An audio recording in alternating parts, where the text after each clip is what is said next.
Hi friends, പുതിയ വീഡിയോയിലേക്ക് എല്ലാവർക്കും സ്വാഗതം. അങ്ങനെ നന്ദിനി ദേഷ്യത്തോട് കൂടിയിട്ട് അവിടെ നിന്ന് പോകുന്നുണ്ട്.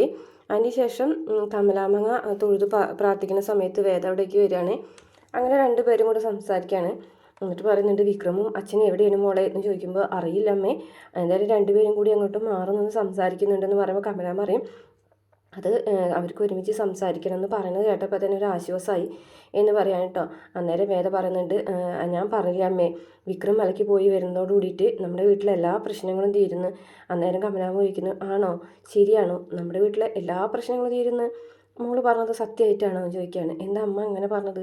അല്ല, നിങ്ങൾ എത്ര നാളിങ്ങനെ ഭാര്യ ഭർത്താക്കന്മാരെ പോലെ മറ്റുള്ളവരെ മുന്നിൽ അഭിനയിച്ച് ജീവിക്കുമെന്ന് ചോദിക്കുകയാണ്. നേരെ വേദം ഒന്നും മിണ്ടുന്നില്ല. അമ്മയ്ക്കറിയാം മോളെ, നിങ്ങൾ ഭാര്യ ഭർത്താക്കന്മാരായിട്ട് ജീവിച്ച് തുടങ്ങിയിട്ടില്ല എന്നുള്ള കാര്യം അമ്മയ്ക്കറിയാം. ഇനി അങ്ങനെ ഒരു ജീവിതം എങ്ങനെയാണ് നിങ്ങൾക്ക് കിട്ടുക എന്ന് ചോദിക്കുകയാണെ. അതും കൂടെ ഈ മലയ്ക്ക് പോയി വരുന്നതോട് കൂടിയിട്ട് നടക്കുമോ എന്നൊക്കെ ചോദിക്കും. കമലമ്മ അങ്ങനെ ചോദിക്കുമ്പോൾ വേദ പറയും, അമ്മേ, അമ്മ ഞാൻ കയറി വന്ന നാളിലാണ് അമ്മ അങ്ങനെ ചോദിക്കുന്നുണ്ടെങ്കിൽ ഞാൻ ഇല്ലയെന്ന് തന്നെ പറഞ്ഞതന്നെ. പക്ഷേ ഇപ്പം ഞാനങ്ങനെ പറയില്ല. എന്തായാലും നമ്മൾ ആഗ്രഹിക്കുന്നു, ദൈവം തീരുമാനിക്കുന്നു എന്നല്ലേ, അതുപോലെ നടക്കട്ടെ അമ്മയെന്ന് പറയാൻ കേട്ടോ. അപ്പോൾ കമലാമ്മയ്ക്ക് അത് കേൾക്കുമ്പോൾ സന്തോഷമാവാണ്. അതിനുശേഷം പിന്നീട് കാണിക്കുന്നത് വിനായകൻ നന്ദിൻ്റെ പിന്നിൽ കൂടെ നിന്നിട്ട് പറഞ്ഞുകൊണ്ടിരിക്കുകയാണ് കേട്ടോ, നീ ഇതിപ്പോൾ ആരോടും പറയരുത് നന്ദിനി എന്ന് പറയാൻ കേട്ടോ. ഇല്ല, ഞാനിത് ആരോടും പറയാനൊന്നും പോകുന്നില്ല, പക്ഷേ നിങ്ങളിനി ഒരു കാലത്ത് ഞാൻ വിശ്വസിക്കാൻ പോകുന്നില്ല എന്നൊക്കെ പറഞ്ഞിട്ട് ഇങ്ങനെ രണ്ടുപേരും കൂടെ സംസാരിച്ച് വരുന്ന സമയത്ത് മാഷ് ഇങ്ങനെ ശയന പ്രദക്ഷിണം നടത്തണം നന്ദിനി കാണുകയാണ്. അപ്പോൾ ദേ അച്ഛൻ ശയന പ്രദക്ഷിണം നടത്തുന്നു, നീ പോയിട്ട് അമ്മനെ വിളിച്ചിട്ട് വാന്ന് പറഞ്ഞിട്ട് നന്ദിനി അങ്ങനെ അമ്മനെ വിളിക്കാനായിട്ട് ഓടുകയാണ്. വിനായകൻ ചെന്നിട്ട് അച്ഛനെ ഇങ്ങനെ തൊട്ട് തൊട്ട് തൊട്ട് ഇങ്ങനെ ഉരുട്ടി കൊടുക്കുന്നുണ്ട്. അപ്പോഴേക്കും നന്ദിനി ഓടി വരികയാണ്. അമ്മേ, അച്ഛൻ്റെ അവിടെ ശയനപ്രദക്ഷിണം നടത്തുന്നു എന്ന് പറയാൻ കേട്ടോ. ശയനപ്രദക്ഷിണോ? ഒന്നും പറഞ്ഞിരുന്നില്ലല്ലോ എന്ന് പറയാൻ കേട്ടോ. അതെ, ഞാനും വിനയേട്ടൻ അവിടെ നിൽക്കുമ്പോൾ കണ്ടതാ എന്ന് പറയാം കേട്ടോ. അപ്പോൾ വേഗം വായമ്മ എന്ന് പറയുന്നത്. അങ്ങനെ കമലാമ്മ പറയുന്നത്, മോളെ, ഈ ഒരു പ്രായത്തിലൊക്കെ ശയനപ്രദക്ഷിണം നടത്തിയിട്ടുണ്ടെങ്കിൽ വയ്യാതാവൂലേ, മോള് പോയിട്ട് വിക്രമിനെ വിളിച്ചിട്ട് വായോ, അമ്മ അങ്ങോട്ട് പോട്ടെ എന്നിട്ട് വിക്രമിനെ വിളിക്കാനായിട്ട് വേദ ഓടിച്ചില്ലാനിട്ട്. എന്നിട്ട് വേദ പറയാണ്, വിക്രം, അവിടെ അച്ഛൻ ശയനപ്രദക്ഷിണം നടത്തുന്നു, എന്താ സംഭവിച്ചെന്നൊന്നും അറിയില്ല, ഒന്ന് വേഗം വാന്ന് പറയുകയാണേ. അങ്ങനെ വിക്രം ഓടി ചെല്ലാണ് കേട്ടോ അച്ഛൻ്റെ അടുത്തേക്ക്. അങ്ങനെ ലാസ്റ്റ് നടയിലേക്ക് എത്തുകയാണ്. അന്നേരം മാഷ്ക്ക് ആകെ തളർച്ച വരികയാണ് കേട്ടോ ശയനപ്രദക്ഷിണം ചെയ്തിട്ട്. പിന്നെ കൈ കാണിക്കുകയാണ് വിക്രത്തിൻ്റെ നേരെ. അങ്ങനെ വിക്രം കൈ പിടിച്ച് എഴുന്നേൽപ്പിക്കുകയാണ്. അങ്ങനെ എഴുന്നേൽപ്പിക്കുന്ന സമയത്ത് വിക്രത്തിൻ്റെ തൊള്ളിലേക്ക് തന്നെ മാഷ് ഇങ്ങനെ ചാരിയാണ്. അങ്ങനെ രണ്ടുപേരും കൂടിയിട്ട് കെട്ടിപ്പിടിക്കുന്നുണ്ട്. അതിന് ശേഷം വിക്രത്തിനെ ഉമ്മ വയ്ക്കുകയാണ്. അങ്ങനെ അത് കാണുമ്പോൾ എല്ലാവരും ഇങ്ങനെ അന്തം വിട്ട് നിൽക്കുകയാണ്. പെട്ടെന്ന് തന്നെ കുഴഞ്ഞ് മാഷ് താഴത്തേക്ക് വീഴാണ്. അങ്ങനെ എല്ലാവരും കൂടിയിട്ട് നിലവിളി ആവുകയാണ്. മാഷെ അച്ഛനെ വിളിക്കാനിട്ടോ. വിക്രം അലറി വിളിക്കുകയാണ്, അച്ഛൻ എന്ത് പറ്റി അച്ഛന്നൊക്കെ ചോദിക്കുന്നുണ്ട്. അങ്ങനെ മാഷ് ബോധം പോവുകയാണ്. അങ്ങനെ എല്ലാവരും കൂടിയിട്ട് മാഷ് താങ്ങി എടുക്കുകയാണ്. പിന്നെ പെട്ടെന്ന് തന്നെ ഹോസ്പിറ്റലിലേക്ക് എത്തിക്കുകയാണ് കേട്ടോ. ഹോസ്പിറ്റലിൽ എത്തിക്കുമ്പോൾ കമലാമ്മയും വേദയൊക്കെ കരഞ്ഞുകൊണ്ട് പിന്നിൽ കൂടെ ഓടുകയാണ്. കമലാമ്മനെ ആശ്വസിപ്പിക്കാൻ പറ്റാത്ത രീതിയിൽ കമലാമ്മ കരഞ്ഞുകൊണ്ടിരിക്കുകയാണ്. അങ്ങനെ ഒരാൾ മാത്രം അകത്തേക്ക് വന്നാൽ മതി എന്ന് പറയുമ്പോൾ വിക്രത്തിനെ അകത്തേക്ക് കയറ്റാണ്. അന്നേരം വേദ പറയുന്നുണ്ട്, അമ്മ ഇങ്ങനെ ടെൻഷൻ അടിക്കല്ലേ, കുഴപ്പമൊന്നുമില്ല, മോളെ എന്നാൽ വേറെ വലിയ ആശുപത്രിയിലേക്കും കൊണ്ടുപോകാം, ഫസ്റ്റ് എയ്ഡ് കഴിയട്ടെ അമ്മ, എന്നിട്ട് നമുക്ക് ഇവിടെ നിന്ന് മാറ്റണമെന്നുണ്ടെങ്കിൽ മാറ്റാമെന്നൊക്കെ പറഞ്ഞ് വേദ ആശ്വസിപ്പിക്കുകയാണ്. അങ്ങനെ പിന്നെ മാഷിയാണ് കേട്ടോ കാണിക്കുന്നത്. അതുപോലെ തന്നെ പിന്നെ കുറേ നേരം കഴിയുമ്പോൾ വിനായകൻ പുറത്തേക്ക് വരാൻ കേട്ടോ. നീ എങ്ങോട്ട് പോകാടാ എന്ന് വിശ്വം ചോദിക്കുമ്പോൾ ഞാനൊരു ചായ കുടിക്കാൻ പോവുകയാണ്, കുറേ നേരമായില്ലേ അവിടെ ഇരിക്കുന്നതെന്ന് ചോദിക്കാൻ കേട്ടോ. എന്നാലും അച്ഛൻ എന്തിനായിരിക്കും ഇവിടെ ശയനപ്രദക്ഷിണം ചെയ്തത്? അതറിയില്ല, അച്ഛനും വിക്രവും കൂടിയിട്ട് മാറി നിന്ന് സംസാരിച്ചതിന് ശേഷമാണ് ഇങ്ങനെ സംഭവിച്ചിട്ടുള്ളത്. എന്നോട് ശ്രീജ പറയേ അമ്പലത്തിൽ അവർ രണ്ടുപേരും മാറി നിന്ന് സംസാരിക്കുന്നത് കണ്ടുവന്ന്. അതിനുശേഷമാണ് അച്ഛൻ ഇങ്ങനെ ശയനപ്രദക്ഷിണം ചെയ്തത്.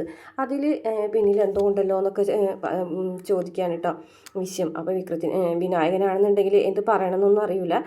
എന്നിട്ട് പറയുന്നുണ്ട്, എന്തോ ഒരു സംഭവം അതിൻ്റെ ഇടയിൽ നടന്നിട്ടുണ്ടെന്ന് പറയും കേട്ടോ. അപ്പോൾ വിനായകൻ ചോദിക്കും, എന്ത് സംഭവം, എന്ത് നടക്കാമെന്ന് ചോദിക്കാൻ കേട്ടോ. അല്ല, വിക്രത്തിനോട് സംസാരിച്ചതിന് ശേഷമാണല്ലോ അച്ഛൻ്റെ മനസ്സിൽ എന്തെങ്കിലും കുറ്റബോധമോ അങ്ങനെ എന്തെങ്കിലും ഉണ്ടാവുമെന്ന് ചോദിക്കും. പെട്ടെന്ന് വിനായകൻ്റെ മനസ്സിൽ, ഓ ദൈവമേ, ഇനിയിപ്പോൾ അച്ഛനോട് വിക്രതൊക്കെ പറഞ്ഞതിൻ്റെ പേരിൽ പ്രായശ്ചിത്തം എന്നുള്ള രീതിയിലാണോ അച്ഛനിങ്ങനെ ശയനപ്രദക്ഷിണമൊക്കെ ചെയ്തത് എന്നിങ്ങനെ മനസ്സിലാലോചിക്കുകയാണ്. വാടാ നമുക്ക് ചായ കുടിക്കാം. വേണ്ട വിശ്വട്ടാ, എനിക്ക് ചായ വേണ്ടേ. നീയല്ലേ ചായ കുടിക്കാൻ അറിയാം, ആണോ, ഞാനാണോ? എന്താ വായോ എന്ന് പറഞ്ഞിട്ട് പോകാൻ കേട്ടോ. വിനായകനാണെന്നുണ്ടെങ്കിൽ ആകെ ടെൻഷനായിട്ടോ, സത്യമൊക്കെ മാഷ് അറിഞ്ഞിട്ടുണ്ടാവുമോ എന്നുള്ള ടെൻഷൻ. അങ്ങനെ കമലാമ്മനെ കാണണമെന്ന് മാഷ് പറയുമ്പോൾ സിസ്റ്റർ വന്നിട്ട് പറയാണ്, കമല ആരാണെന്ന് ചോദിച്ചിട്ട് കമലാമ്മനെ അകത്തേക്ക് വിളിച്ചുകൊണ്ട് പോവുകയാണ്. അങ്ങനെ കമല സങ്കടത്തോട് കൂടിയിട്ട് മാഷിൻ്റെ അടുത്തേക്ക് ചെല്ലാണ്. അങ്ങനെ മാഷോട് കമലാമ്മ പറയാണ്, എന്താ മാഷേ എന്തെങ്ങനെ വിഷമിച്ച് എടുക്കണമെന്നൊക്കെ ചോദിക്കുമ്പോൾ മാഷ് പറയുന്നുണ്ട്, കമലേ ഞാൻ ഇത്രയും നാളും തെറ്റ് ചെയ്യായിരുന്നു കമല എന്നൊക്കെ പറയട്ടോ. അപ്പോൾ കമലാമ്മയ്ക്ക് എന്താ മാഷ് ഇങ്ങനെയൊക്കെ സംസാരിക്കുന്നത്, മാഷിനൊന്നും ഇല്ലല്ലോ എന്നൊക്കെ ചോദിക്കുകയാണ്. ഞാൻ അതിനെക്കുറിച്ചല്ല പറഞ്ഞത്, ഞാൻ ഇതുവരെ വിക്രത്തിനോട് തെറ്റ് ചെയ്യായിരുന്നു എന്ന് പറയും. വിക്രത്തിനോട് തെറ്റ് ചെയ്യേ മാഷ്, എന്ത് തെറ്റ് എന്ന് ചോദിക്കാൻ കേട്ടോ. അന്ന് സ്കൂളിൽ വെച്ചിട്ടുള്ള ആ പരിപാടി നടക്കുന്ന സമയത്ത് എൻ്റെ ബാഗിൽ നിന്ന് മയക്കുമരുന്ന് കിട്ടിയപ്പോൾ അത് വിക്രമാണ് വെച്ചതെന്ന് തുറന്നു പറഞ്ഞപ്പോൾ അത് ഞാനത് തന്നെ വിശ്വസിച്ചു. എൻ്റെ ശരികളാണ് ഞാനതിനെ മുൻതൂക്കം കൊടുത്തിരുന്നത്. ഞാൻ എന്താണ് തീരുമാനിക്കുന്നത് അതായിരിക്കും ശരിയെന്ന് ഞാൻ മുൻകൂട്ടി ആലോചിച്ച് വെച്ചിരിക്കുകയായിരുന്ന പോലെയായിരുന്നു എൻ്റെ ജീവിതം. ഇപ്പോൾ അതൊക്കെ മാറി എന്ന് പറയട്ടെ. എന്താ മാഷേ എന്താ ഉണ്ടായതെന്ന് പറയാൻ കേട്ടോ. അന്ന് ആ ബാഗിൽ മയക്കുമരുന്ന് വെച്ചത് വിക്രമല്ല എന്ന് പറയാൻ കേട്ടോ. എന്താ മാഷി പറയുന്നതെന്ന് ചോദിക്കാൻ കേട്ടോ. അതെ, വിക്രമല്ല അത് വെച്ചത്. ഞാൻ അന്നത്തെ ദിവസം ജയിലിൽ പോകാതിരിക്കാനും ജയിൽ ശിക്ഷ അനുഭവിക്കാതിരിക്കാനും വേണ്ടിയിട്ട് വിക്രം അത് ഏറ്റെടുത്തതാണ് കമല. എനിക്ക് തെറ്റുപറ്റി കമല എന്ന് പറയാൻ കേട്ടോ. അപ്പം കമലമ്മേണെന്നെ ആകെ വിഷമിക്കുന്നതാണ് കേട്ടോ. ഇത് മാഷെങ്ങനെ നോക്കി കേട്ടോ. അപ്പോൾ വിക്രം ഇന്ന് എന്നോട് തുറന്നു പറഞ്ഞു അത് അവനല്ല ചെയ്തതെന്ന്. എനിക്ക് വേണ്ടിയിട്ടാണ് കമലയെ അവനങ്ങനെ ചെയ്തത്. അന്ന് ഞാൻ കരയാതിരിക്കാനും ഞാൻ ജയിലിൽ പോകാതിരിക്കാനും വേണ്ടിയിട്ടാണ് കമലയെ അവനത് ചെയ്തത്. പക്ഷേ എന്നിട്ട് ഞാൻ അവനോട് ചെയ്തത് എന്താണ്, ഞാൻ അവന് കൊടുത്തത് എന്താണ്? ചെയ്യാത്ത തെറ്റിന് 7 വർഷം ജയിൽ ശിക്ഷ അനുഭവിച്ച് വന്നതിന് ശേഷവും ഞാൻ അവനെ ശിക്ഷിക്കുകയായിരുന്നില്ലേ? അവഗണനയും കുറ്റപ്പെടുത്തലും ഒറ്റപ്പെടുത്തലും മാത്രമല്ലേ ഞാൻ അവന് കൊടുത്തിട്ടുള്ളൂ. എന്നിട്ടും എനിക്ക് സത്യങ്ങളൊന്നും മനസ്സിലായില്ലല്ലോ കമലേ, ഞാൻ ചെയ്തത് വലിയ തെറ്റായിപ്പോയി എന്നൊക്കെ പറയാൻ കേട്ടോ. അപ്പോൾ കമലാമ്മയ്ക്ക് ഈ സത്യങ്ങളൊക്കെ മനസ്സിലാവാണ് കേട്ടോ. അത് ചെയ്തത് അവനല്ല എന്ന് അറിഞ്ഞപ്പോൾ തന്നെ കമലാമ്മ ഇങ്ങനെ സങ്കടപ്പെട്ട് കരഞ്ഞുകൊണ്ടിരിക്കുകയാണ്.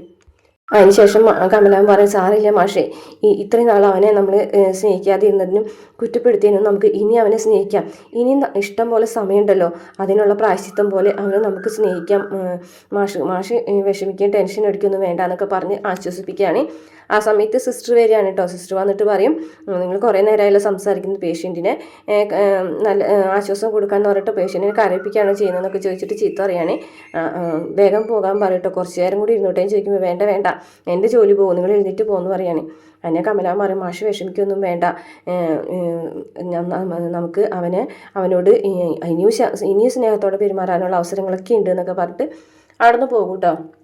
അതിനുശേഷം വിനായകനും വിശ്വനും ചായ കുടിച്ചുകൊണ്ടിരിക്കുകയാണ്. ആ സമയത്ത് വിക്രം അവിടേക്ക് വരികയാണ്. ആഹാ നിങ്ങളിങ്ങോട്ട് വന്നോ ചോദിക്കുകയാണ്. അന്നേരം പറയുന്നുണ്ട്, അച്ഛന് ബോധം വീണു. ആണോ, നീ കണ്ടോ ചോദിക്കും. ഇല്ല, അമ്മനെ കാണണമെന്ന് പറഞ്ഞിട്ട് വിളിപ്പിച്ചിട്ടുണ്ടെന്ന് പറയാം. അപ്പോൾ വേദ പറയും, അമ്മ അങ്ങോട്ട് പോയിട്ടുണ്ട്, അതുകൊണ്ട് ഞങ്ങൾ ഇങ്ങോട്ട് പോകുന്നതെന്ന് പറയും കേട്ടോ. ആണോ, അപ്പോൾ വിശ്വം വേഗം ചായ കുടിച്ചിട്ട് വാടാ നമുക്ക് പോകാം, അച്ഛനൊന്ന് കാണാമെന്ന് പറഞ്ഞിട്ട് പൈസ വിനായകൻ കൊടുക്കുമ്പോൾ ഞാൻ കൊടുക്കാടാന്ന് പറയുമ്പോൾ വേണ്ട ഏട്ടാ ഞാൻ കൊടുത്തോളാം എന്നൊക്കെ പറഞ്ഞിട്ട് വിനായകൻ അങ്ങനെ പോകാൻ കേട്ടോ. പക്ഷേ പെട്ടെന്ന് വിനായകൻ തിരിഞ്ഞു നിന്നിട്ട്, എടാ വിക്രം, നീയും അച്ഛൻ എന്തൊക്കെ സംസാരിച്ചെന്ന് കേട്ടല്ലോ, ആ സംസാരിച്ചതിന് ശേഷമാണ് അച്ഛൻ ശയനപ്രദക്ഷിണം ചെയ്തതെന്നാണല്ലോ പറയണത് നോക്കിയാണ് കേട്ടോ. അന്നേരം വിനായകന് സംശയം കേട്ടോ. അപ്പോൾ വിക്രം പറയണതേ പറയേണ്ടത് മാത്രമേ ഞാൻ പറഞ്ഞിട്ടുള്ളൂ വിനയേട്ടൻ ടെൻഷൻ അടിക്കൊന്നും വേണ്ടാന്ന് പറയും. അപ്പോൾ വിശ്വൻ എന്തോ ഒരു സംശയം പോലെ വിശ്വൻ ചോദിക്കും, എന്ത് പറയേണ്ടത് മാത്രം പറഞ്ഞിട്ടുള്ളൂ എന്ന്. അപ്പോൾ വിനയൻ പറയും, അത് പിന്നെ അവൻ എപ്പോഴും അങ്ങനെയല്ലേ ഒളിച്ച് വെച്ചിട്ടല്ലേ സംസാരിക്കുള്ളൂ എന്ന് പറയാൻ കേട്ടോ. അങ്ങനെ പോകാൻ കേട്ടോ. അവർ പോയി കഴിയുമ്പോൾ വിനായകേട്ടൻ്റെ സംസാരം കേട്ടിട്ട് എന്ത് തോന്നുന്നു എനിക്കെന്ന് ചോദിക്കാനിട്ട് വേദനയോട്. എന്തോ ടെൻഷനും പേടിയുള്ളത് പോലെ തോന്നുകയാണ് കേട്ടോ. അപ്പോൾ വിക്രം പറയും, ടെൻഷനല്ല പേടിയാ എന്ന് പറയട്ടോ. എന്ത് അത് തന്നെ എന്ന് പറയട്ടോ. ഞാനും അച്ഛനും സംസാരിച്ചില്ലേ? നിങ്ങളെന്താ സംസാരിച്ചത്? ഞങ്ങളെന്താ സംസാരിച്ചിട്ടുണ്ടാവാന്ന് എന്താ തോന്നുന്നത് എന്ന് ചോദിക്കും കേട്ടോ. അപ്പോൾ വേദ പെട്ടെന്ന് അതോ എന്ന് ചോദിക്കാൻ കേട്ടോ. അത് തന്നെ. എന്നിട്ട് വിനായകേട്ടൻ്റെ ആണ് ഇതിൻ്റെ പിന്നിൽ നിന്ന് തുറന്നു പറഞ്ഞു. അത് ഞാൻ പറഞ്ഞിട്ടില്ല, പക്ഷേ എനിക്കറിയില്ല എന്നാണ് ഞാൻ പറഞ്ഞത്. പക്ഷേ ആ തെറ്റ് ചെയ്തത് ഞാനല്ല എന്ന് പറഞ്ഞു. അപ്പോൾ അതിൻ്റെ പ്രായശ്ചിത്തമായിട്ടാണല്ലേ അച്ഛൻ ശയനപ്രദക്ഷിണം ചെയ്തത്?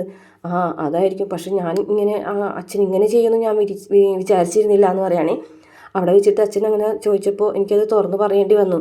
ഒരിക്കലും അങ്ങനെ അച്ഛൻ തുറന്നു പറയേണ്ടി വരുന്നു, അച്ഛൻ്റെ മുന്നിൽ തുറന്നു പറയേണ്ടി വരുന്നു ഞാൻ വിചാരിച്ചിരുന്നില്ല എന്ന് പറയാൻ കേട്ടോ. അപ്പോൾ വേദ പറയും, ഞാൻ പറഞ്ഞില്ലേ നമ്മൾ വിക്രമാലയ്ക്ക് പോയി വരുന്നതോട് കൂടിയിട്ട് എല്ലാ പ്രശ്നങ്ങളും തീരും, എല്ലാത്തിനും ഒരു പരിഹാരമാകും. വിക്രത്തിൻ്റെ ജീവിതത്തിൽ സന്തോഷമായിട്ടുള്ള കാര്യങ്ങളാണ് ഇനി വരാൻ പോകുന്നത്.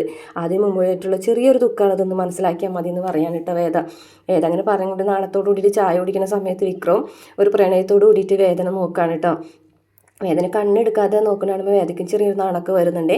അത്രയാണ് ഇന്നത്തെ എപ്പിസോഡിലെ ഭാഗം. വീഡിയോ ഇഷ്ടപ്പെട്ടാൽ മറക്കാതെ ചാനൽ സബ്സ്ക്രൈബ് ചെയ്യണേ.